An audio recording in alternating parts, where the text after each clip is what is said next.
Hello students, हम लोग previous lecture में रेक्टेंगुलर पोटेंशियल बैरियर के बारे में पढ़ रहे थे। तो प्रीवियस लेक्चर में हमने R और T का मान निकाला था, जहां पर हमारे पास में R क्या था, रिफ्लेक्शन कोफिशिएंट, परावर्तन गुणांक, और T हमारे पास में था पारगमन गुणांक।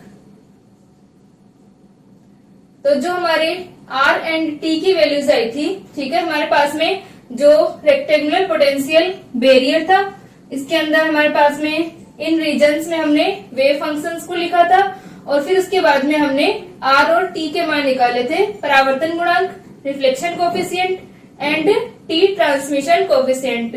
तो प्रीवियस लेक्चर्स में हमने इन सबके बारे में पढ़ा। आज हम पढ़ते हैं कि जो हमारा पारगमन गुणांक है, ठीक है, कि हमारे पास में जो वैल्यूज आई हैं R और T की, उससे हम देख सकते हैं कि R plus T equal to 1 होगा। ठीक है, R plus T equal to 1। यहाँ से अगर हम वैल्यू रखें तो R इक्वल टू क्या है, 1 plus 4E V note minus E V note square sine hyperbolic square alpha a का इनवर्स, और T का मान क्या है, 1 plus V note square sine hyperbolic square alpha a 4E V note minus E का inverse. ठीक है, तो यदि हम R प्लस T करते हैं तो हमारे पास में क्या आता है, 1 आता है। ठीक है, R प्लस T 1 आने का मतलब क्या है कि जो हमारा प्रायिकता फ्लक्स है वो क्या है, कंजर्व है, संरक्षित है।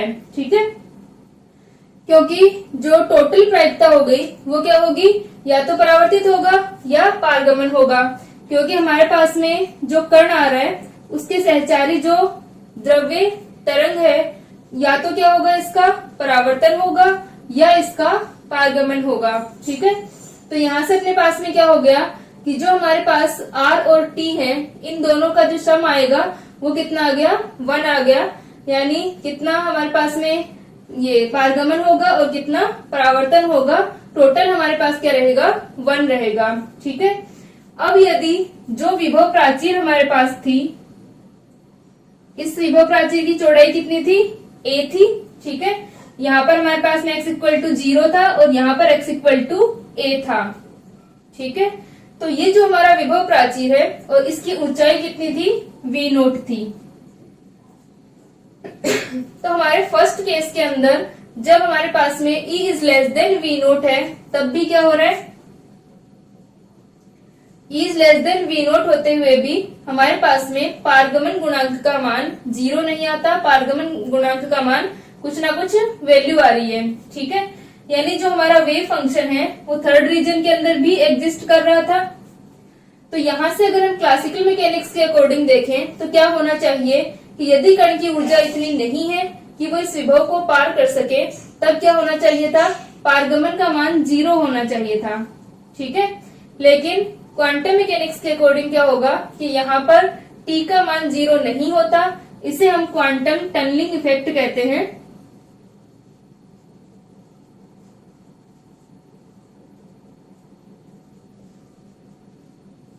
ठीक है, इसे हम क्या कहते हैं, टनलिंग इफेक्ट। ठीक है, तो क्वांटम टनलिंग इफेक्ट या क्वांटम सुरंग प्रभाव, उसके अंदर क्या होगा कि यदि पार्टिकल की जो एनर्जी है वो इस विभव से कम है, इस v नोट से कम है, फिर भी पार्टिकल के पारगमन होने की संभावना है, तो क्या हो जाएगा, इसका मतलब ये यहाँ से क्या हो रहा है, टनल इफेक्ट कहलाता है कि ये टनल बना के यहाँ से निकल रहा है। ठीक है, तो ये जो हमारे पास में टनलिंग इफेक्ट होता है, इसकी पुष्टि अल्फा डीके के अंदर और कुछ नाभिकीय जो हमारे और भी रिएक्शंस होती हैं उनके अंदर इसकी पुष्टि हो चुकी है। ठीक है, तो नेक्स्ट हम टॉपिक पढ़ेंगे अल्फा डीके क्या होता है। ये जो हमारा पोटेंशियल बैरियर है, इसको कंप्लीट करने के बाद में हम पढ़ेंगे कि अल्फा डीके क्या होता है और अल्फा डीके के अंदर क्वांटम टनलिंग हमारा जो इफेक्ट है वो किस तरह से प्रूव होता है। ठीक है, तो यहाँ से क्या होगा कि इसका मतलब कि यहाँ पर टनलिंग इफेक्ट काम कर रहा है, हमारा जो थर्ड रीजन है वहां पर भी T का मान कुछ ना कुछ हमें मिलता है। तो ये सब हमने निकाल लिया था, R और T का मान हमने निकाल लिया। R प्लस T हमारे पास में क्या आएगा, 1 आ जाएगा। अब यदि हमारे पास में जो विभव प्राचीर है उसकी चौड़ाई को अगर हम बढ़ाते हैं, ठीक है, या हम इसकी ऊंचाई को उठाते हैं तो t का मान क्या होता है, कम होता है। t टेंस टू 0 होगा तो r टेंस टू क्या हो जाएगा, 1 हो जाएगा। ठीक है, यदि t कम हो रहा है तो r का मान क्या होगा, बढ़ेगा। ठीक है, r इंक्रीज होगा, यानी परावर्तन गुणांक क्या होगा, बढ़ेगा। अब हम कुछ कंडीशन लेते हैं कि यदि फर्स्ट केस हम ले रहे हैं, यहाँ पर लिख लेना कि हमारे पास में क्या है, r plus T equal to 1 है। इसका मतलब प्रायिकता फ्लक्स जो है वो संरक्षित रहता है। और दूसरा कि एनर्जी कम होते हुए भी पार्टिकल की पारगमन की संभावना है। इसका मतलब, या फिर इसे हम क्या कहते हैं, टनलिंग इफेक्ट या सुरंग प्रभाव कहते हैं। ठीक है, उसके बाद में हम केस कंसिडर कर रहे हैं, यदि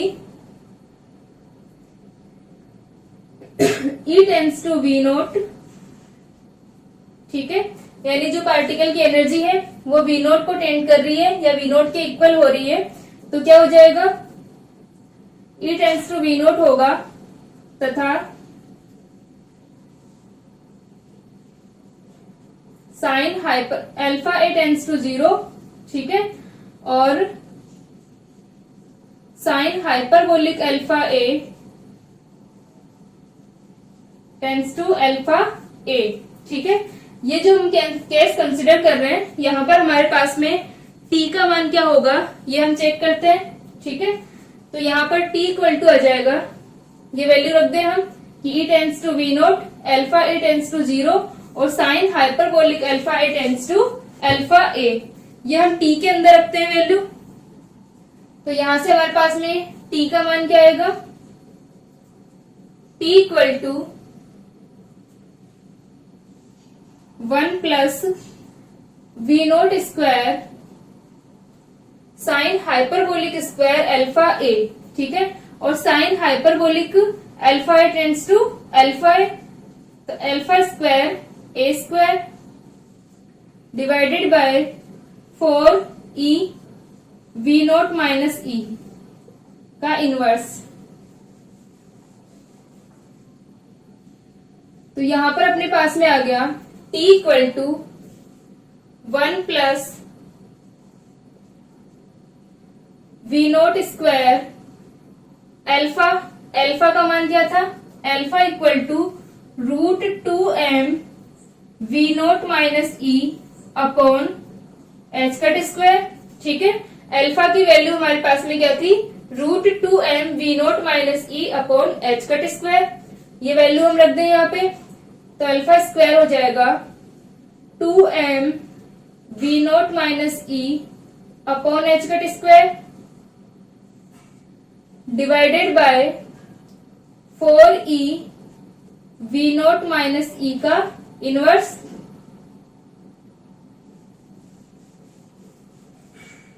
तो t इक्वल टू आ जाएगा V नोट माइनस ई से V note minus e cancel.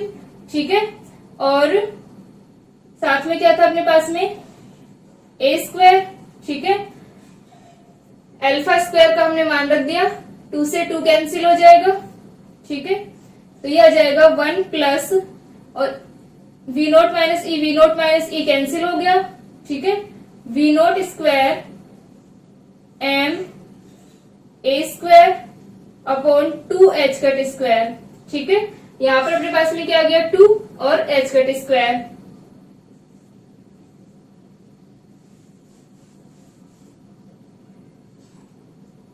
तो t इक्वल टू आ गया 1 प्लस जो हमारा e है, e क्या कर रहा है, e tends to V nought, तो यहां से आ जाएगा एक V नोट कैंसिल हो जाएगा। ठीक है, e की जगह अगर हम V नोट पुट करें, V naught m a square upon 2 h cut square का इनवर्स। ठीक है, ये हमारे पास में आ गया t का मान, ट्रांसमिशन कोफिशिएंट t। ठीक है, पारगमन गुणांक t का मान आ गया, यहां तक लिख लें इसे।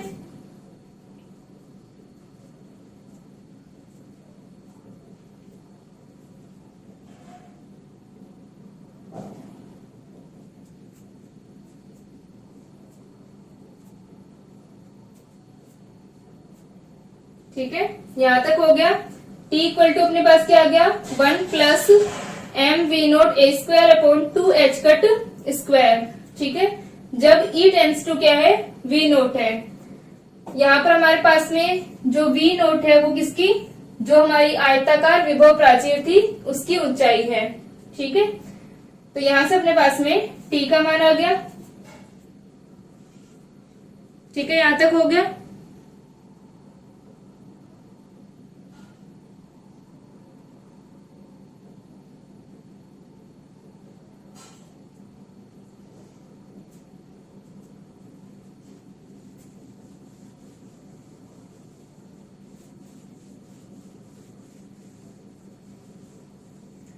तो हमारे पास में T इक्वल टू आ गया 1 प्लस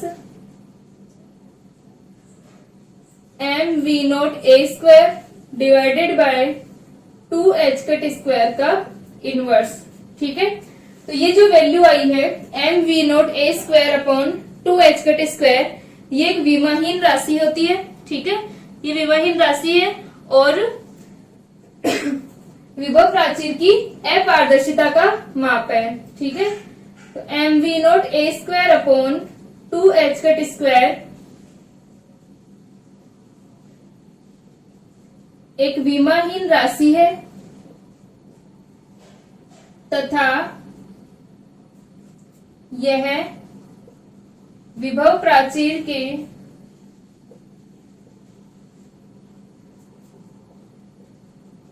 अपारदर्शिता का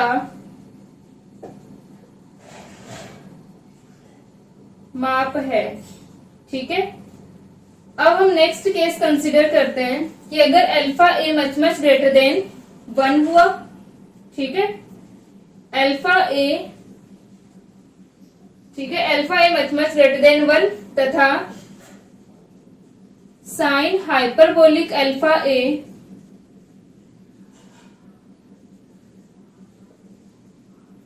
ठीक है। तो ये वाली वैल्यू अगर हम पुट करें तो हमारे पास में क्या हो जाएगा, T equal to 1 plus v0² sine hyperbolic square, ठीक है। तो 1/2 का स्क्वायर करेंगे तो 4, तो ये हो जाएगा 16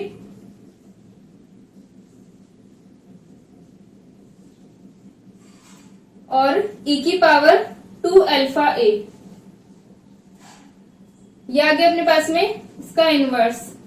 तो T इक्वल टू हो जाएगा, अप्रोक्सीमेट हम इसे लिख सकते हैं v0² e की power 2 alpha A divided by 16e v0 minus e, ठीक है, इसका इनवर्स है अपने पास में।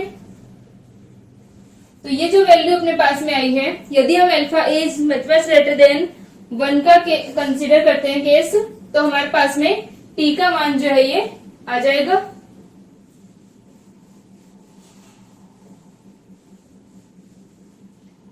तो T अप्रोक्सीमेट हो गया, T का मान क्या हो जाएगा, इसका इनवर्स है, तो इसे हम क्या लिख सकते हैं, 16e v0 minus e divided by v0² e की पावर माइनस का 2 अल्फा ए, ठीक है, e की पावर 2 अल्फा ए अपॉन में आएगा क्योंकि इनवर्स था हमारे पास में, तो इसे हम क्या लिख सकते हैं, e की पावर माइनस का 2 अल्फा ए, ये हमारे पास में क्या आ जाएगा, ट्रांसमिशन कोफिशिएंट। तो यहां से हम देख सकते हैं कि जो हमारा ट्रांसमिशन कोफिशिएंट आया है, इसकी जो वैल्यू है वो e की पावर माइनस 2 अल्फा ए से मल्टीप्लाई हो रही है, ठीक है, यानी कि जो हमारा t होगा, ट्रांसमिशन कोफिशिएंट जो होगा, इसका मान e की पावर माइनस 2 अल्फा ए यानी e की पावर माइनस एक्स के अकॉर्डिंग क्या होगा, डिक्रीज होगा, यानी इसका जो क्षय होगा वो चरघातांकी होगा, ठीक है। चरघातांकी क्षय का क्या मतलब है कि एक्सपोनेंशियली डिक्रीज e की पावर की फॉर्म में डिक्रीज होगा ये। तो जो हमारे पास में विभव प्राचीर थी, ठीक है, ये हम एक तरीके से ये मान सकते हैं कि एक पहाड़ की तरह है ये, ठीक है, एक प्राचीर है ये, और जो हमारा पार्टिकल आ रहा है या फिर हम कहें जो तरंग हमारी आ रही है,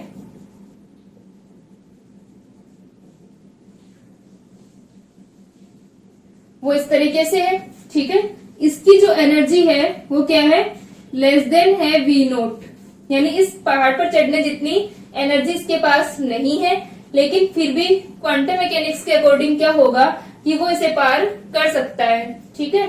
तो यहां से क्या हो गया कि ये जो हमारा रीजन है, बीच वाला रीजन, इसके अंदर क्या होगा, टी का जो मान है वो एक्सपोनेंशियली डिक्रीज हो रहा है।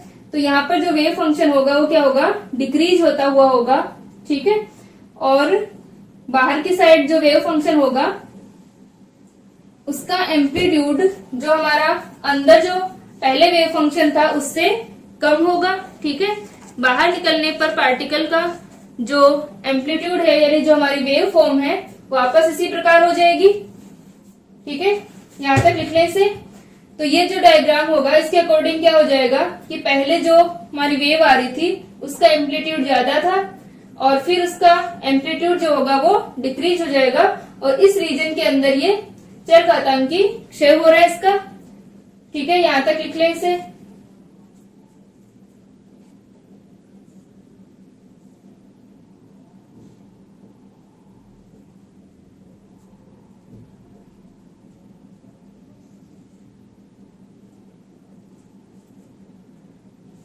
यहां तक हो गया, ठीक है। ये हमारे पास में एनर्जी क्या है, लेस देन है वी नोट। तो इस तरीके से हमारे पास में इसका मान आ जाएगा, ठीक है। ये एम्पलीट्यूड थोड़ा कम होगा।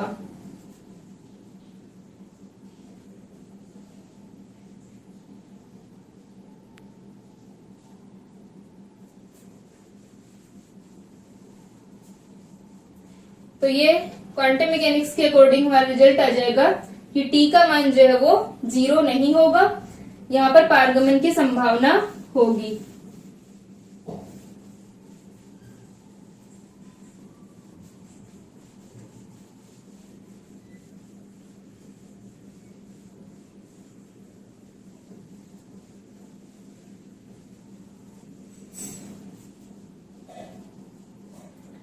नेक्स्ट हम केस लेते हैं कि यदि हमारा जो पार्टिकल है उसकी एनर्जी v नॉट से ज्यादा है तब रिफ्लेक्शन कोफिशिएंट क्या होगा और ट्रांसमिशन कोफिशिएंट क्या होगा, ठीक है।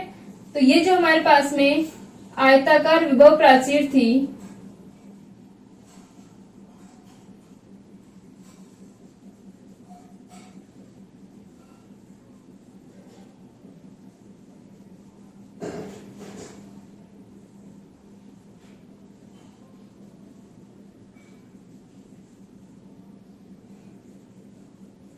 ठीक है। तो जो आयताकार विभव प्राचीर है इसकी ऊंचाई कितनी है, v नोट है। और अब हम केस कंसिडर कर रहे हैं कि जो पार्टिकल की एनर्जी है वो E is greater than v nought है, ठीक है। तो अब भी हम क्या निकालेंगे कि जो हमारे पास में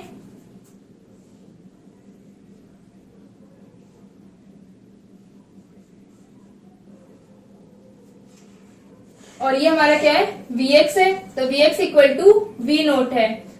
तो यहाँ पर जब हमारे पास E is greater than v nought है, ठीक है, तो क्या होना चाहिए, R और T के जो मान है, यानी अब पार्टिकल के पास में इससे ज्यादा एनर्जी है तो क्या हो जाना चाहिए, कंप्लीट पारगमन हो जाना चाहिए, ठीक है। यानी वो इसको पार कर जाना चाहिए। यहाँ पर जो वेव होगी उसका रिफ्लेक्शन नहीं होना चाहिए, उसका परावर्तन नहीं होना चाहिए। लेकिन यहाँ पर क्या होगा कि जो R है हमारा वो भी 0 नहीं होता, यानी परावर्तन का मान भी हमारे पास में आएगा और पारगमन का मान भी आएगा। जिस प्रकार E is less then v note होने पर R और T दोनों प्रेजेंट थे, ठीक है, रिफ्लेक्शन भी हो रहा था और ट्रांसमिशन भी हो रहा था, परावर्तन और पारगमन दोनों पॉसिबल हो रहे थे। तो इसी प्रकार क्या होगा, जब E is greater than v naught होगा तो तब भी हमारे पास में परावर्तन और पारगमन दोनों की संभावना होगी, ठीक है। तो यहाँ पर हम फिर से जिस तरह से हमने फर्स्ट, सेकंड और थर्ड वेव फंक्शंस लिखे थे, वापस से यहाँ पर हम first, second and third wave functions लिखेंगे। तो ये जो हमारा रीजन फर्स्ट है, ये हमारा रीजन सेकंड है और ये रीजन थर्ड है। तो जो रीजन फर्स्ट और थर्ड है वो तो क्या है, सेम ही है अब भी, क्योंकि यहाँ पर तो v का मान 0 है और यहाँ पर भी v का मान 0 है। तो इन दोनों रीजन्स के जो वेव फंक्शंस होंगे उन पर कोई फर्क नहीं पड़ेगा, यानी साई फर्स्ट जो है वो, अब हम सेकेंड केस ले रहे हैं, E is greater than V nought. ठीक है, तो अब हमारा साई फर्स्ट जो है वो वैसा ही रहेगा जैसा पहले था।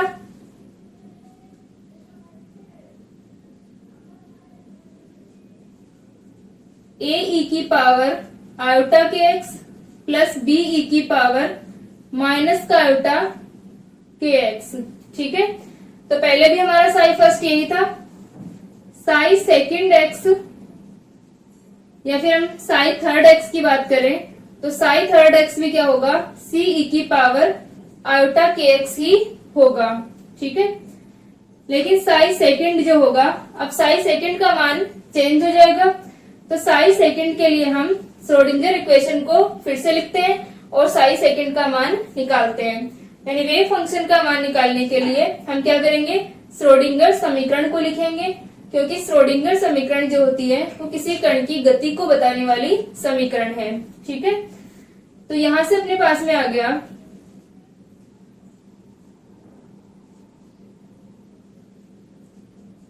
सेकेंड क्षेत्र, द्वितीय क्षेत्र x 0 से a के लिए श्रोडिंगर समीकरण लिखते हैं।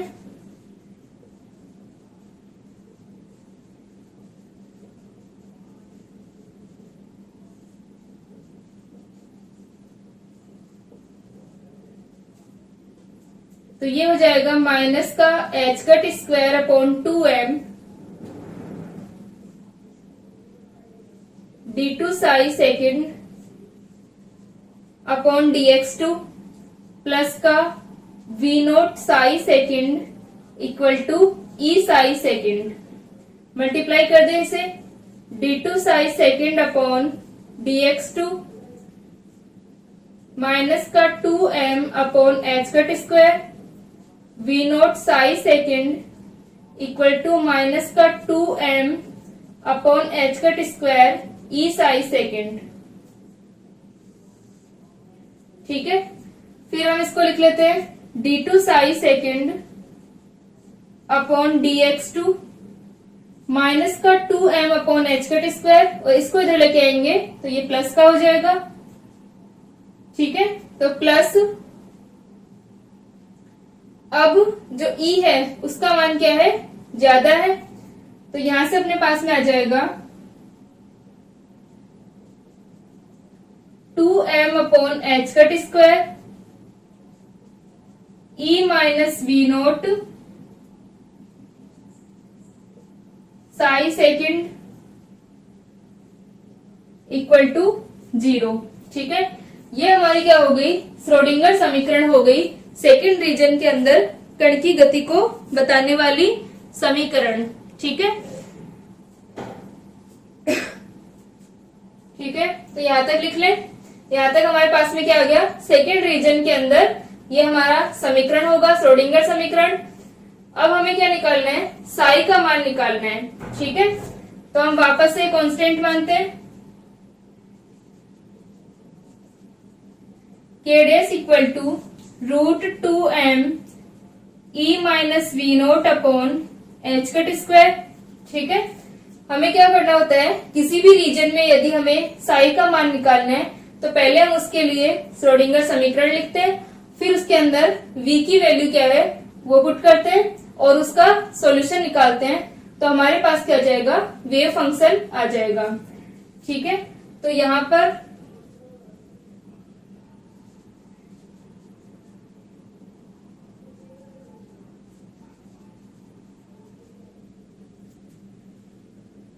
इसको हमने के डेस मान लिया, के डेस square psi second equal to 0, तो साई सेकेंड क्या आ जाएगा,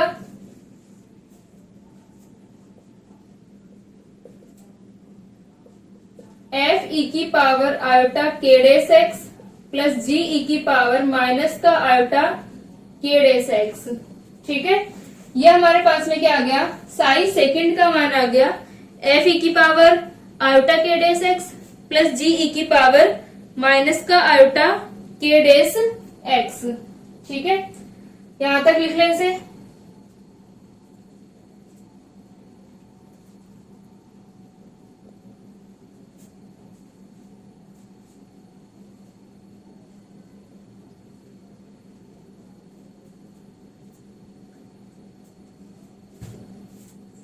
ठीक है, ये हो गया। अब हमारे पास में Sai first, Sai second and psi third के मान आ गए। साई फर्स्ट और साई सेकंड पहले हम चेक कर चुके थे कि हमारे एक्सेप्टेबल वेव फंक्शन है ये, और साई सेकंड के अंदर क्या होगा, ये भी पॉसिबल होगा। ठीक है, plus direction and minus direction दोनों पॉसिबल है यहाँ पर। ठीक है, x इक्वल टू 0 की जो बाउंड्री है इससे भी परावर्तन हो सकता है, और जो हमारी x इक्वल टू a की बाउंड्री है इससे भी क्या हो सकता है, परावर्तन हो सकता है। तो ये दोनों केस हमारे पास में पॉसिबल होंगे। अब हमें क्या करना है, ए बी सी इनके मान निकालने हैं। जिस तरह से हमने E is less than V nought होने पर ये जो नियतांक थे हमारे, इनके अंदर हमने मान निकाले थे, क्योंकि जो हमारा R होगा, ठीक है, R क्या है, रिफ्लेक्शन कोफिशिएंट है। रिफ्लेक्शन कोफिशिएंट क्या था, मोड ऑफ बी का स्क्वायर अपॉन, और T का मान क्या होता है, T इक्वल टू क्या है हमारा, ट्रांसमिशन कोफिशिएंट, पारगमन गुणांक, और ये किसके इक्वल होता है, तो ये जो दोनों वैल्यूज हैं इनके लिए हमें क्या चाहिए, B अपॉन ए और C अपॉन ए। ठीक है, तो अब हमें इन तीनों वेव फंक्शन से B अपॉन ए और C अपॉन ए का मान निकालना है। तो इसके लिए हम क्या करेंगे, x इक्वल टू 0 और x इक्वल टू a के ऊपर बाउंड्री कंडीशन रखेंगे। तो यहां से हम बाउंड्री कंडीशन, वो कंटिन्यूटी कंडीशन को लगाते हैं, सातत्य प्रतिबंध को। तो हम लिख लेंगे x इक्वल टू 0 तथा x इक्वल टू a पर सातत्य प्रतिबंध से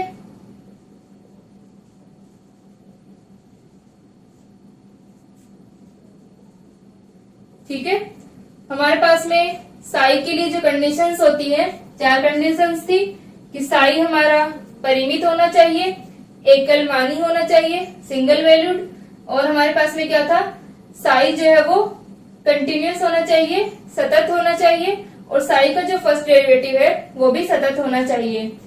तो यहाँ पर हम साई और उसके फर्स्ट डेरिवेटिव को सतत करेंगे दोनों बाउंड्री के ऊपर। तो पहले हम x इक्वल टू 0 के ऊपर चेक करते हैं, psi first equal to psi second, क्योंकि यहाँ पर हमारा क्या होगा, साई फर्स्ट होगा, यहाँ पर हमारा साई सेकंड होगा, और यहाँ पर साई थर्ड होगा। तो psi first equal to psi second,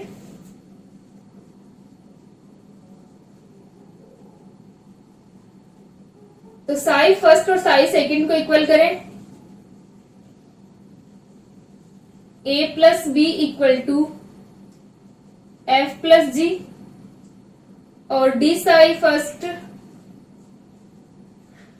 upon D x equal to D psi second upon D x. ठीक है, तो यहां पर क्या आ जाएगा,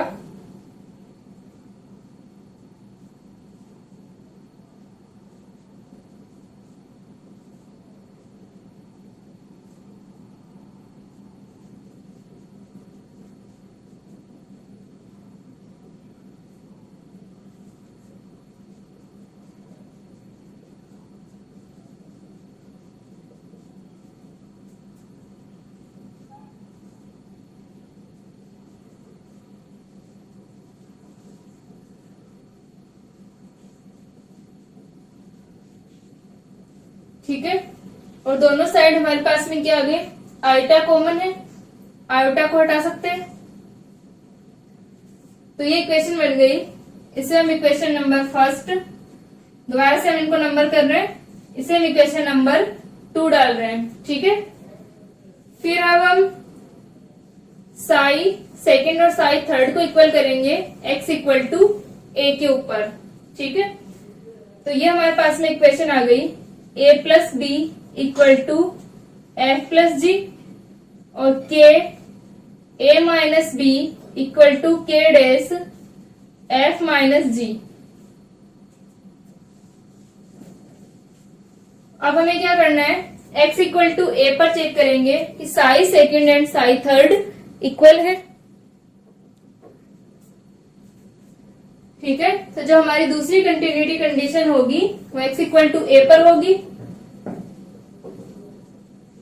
x इक्वल टू a पर psi second equal to psi third, तो psi second equal to psi third ये हो जाएगा a e की पावर आयोटा के ए प्लस बी ई की पावर माइनस का एफ ई की पावर आयोटा के डेस ए प्लस जी ई की पावर माइनस का आयोटा के डेस ए।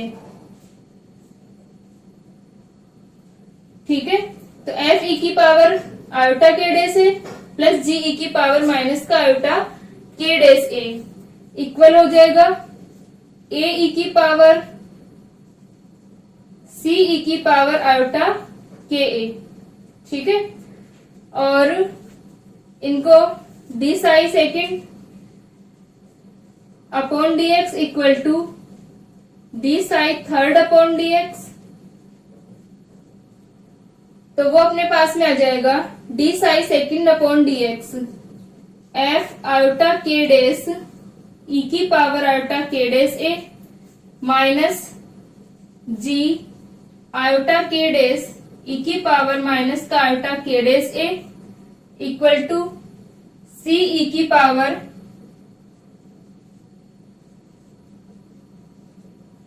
ठीक है, तो ये हो गई हमारे पास में equation number 3 and equation number 4। इसको थोड़ा सा हम सिंप्लीफाई करके लिख सकते हैं इक्वेशन को। इसको हम लिख सकते हैं आयोटा के डेस एफ माइनस जी। ठीक है, एफ ई की पावर आयोटा के डेस ए माइनस जी ई की पावर माइनस का iota K days A equal to iota के सी ई की पावर आयोटा के ए। ठीक है, आयोटा दोनों साइड कैंसिल, तो ये हो जाएगा के डेस एफ ई की पावर आयोटा के डेस ए माइनस जी ई की पावर माइनस का iota K days A equal to के सी ई की पावर आयोटा के ए। तो ये हमारे पास में आ गई इक्वेशन नंबर 4। ये हमारी क्या थी, 1 और 2। ठीक है, तो अब हमें इक्वेशन नंबर 1, 2 एंड 3, 4 इनसे हमें क्या निकालना है, ए अपॉन बी अपॉन ए और सी अपॉन ए निकालना है। ठीक है, तो अगर हम इसे सिंप्लीफाई करें इन्हें, ठीक है, जिस तरह से हमने किसके अंदर निकाला था प्रीवियस लेक्चर में E is less than V nought के लिए, वैसे यहाँ पर हम निकाल सकते हैं कि यहाँ पर अपने पास में B अपॉन ए का रेशियो क्या होगा और C अपॉन ए का रेशियो क्या होगा। ठीक है, इसे यहाँ तक लिख ले।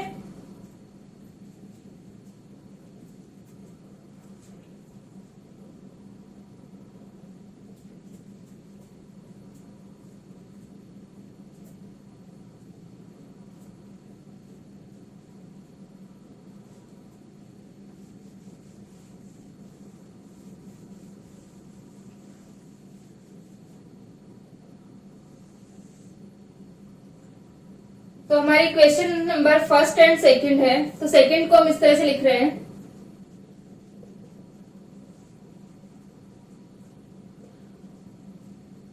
ए माइनस बी इक्वल टू के डेस अपॉन के। ठीक है, के डेस अपॉन के इंटू एफ माइनस जी। अब इसके अंदर हम क्या करते हैं, इक्वेशन नंबर 1 को ऐड कर दे, तो क्या हो जाएगा,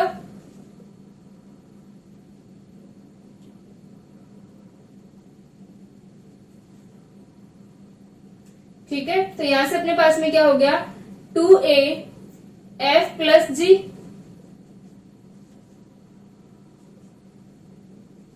ठीक है। और ये अपने पास में क्या हो जाएगा, k dash upon k f minus g. और इसे हम लिख सकते हैं 2a equal to f plus k dash upon k, या 1 प्लस का g 1 minus k dash upon k। तो ये हमारे पास में क्या आ गया, 2a का मान आ गया। इसी प्रकार यदि हमें 2b का मान निकालना है तो 2b के लिए हम क्या करते हैं, इन दोनों को फर्स्ट में से माइनस कर दें हम इसे, तो 2b इक्वल टू हो जाएगा 1 minus k dash upon k into f plus g 1 plus k dash upon k, क्योंकि जब हम माइनस करेंगे तो ये प्लस हो जाएगा g, ठीक है। और f क्या हो जाएगा, माइनस। तो f को जब हम कॉमन लेंगे तो 1 minus k dash upon k हो जाएगा, प्लस का g 1 plus k dash upon k हो जाएगा, ठीक है। तो हमारे पास में क्या आ गया, 2a अपॉन ये 2a और 2b आ गया। और हमें क्या निकालना है, r के लिए b अपॉन a चाहिएगा, ठीक है। तो हम क्या करेंगे, इन दोनों इक्वेशंस को डिवाइड कर देंगे। ये हमारे पास में इक्वेशन नंबर 5 एंड 6 है, यानी इक्वेशन नंबर 6 डिवाइडेड बाय 5। तो हमारे पास क्या आ जाएगा, b अपॉन a का मान आ जाएगा। और इसी प्रकार हमारे पास में जो 3 और 4 इक्वेशन थी, ठीक है, वहां से जैसे हमने प्रीवियस लेक्चर में g अपॉन f का मान निकाला था, वो मान निकाल करके यहाँ पर पुट कर देंगे। और फिर हम c अपॉन a का मान निकाल करके उसमें g अपॉन f का मान रख देंगे। तो हमारे पास में b अपॉन a और c अपॉन a का मान आ जाएगा। फिर उससे हम r और t का मान निकाल सकते हैं, ठीक है। इसे यहाँ तक कर ले, आगे हम नेक्स्ट लेक्चर में करते हैं।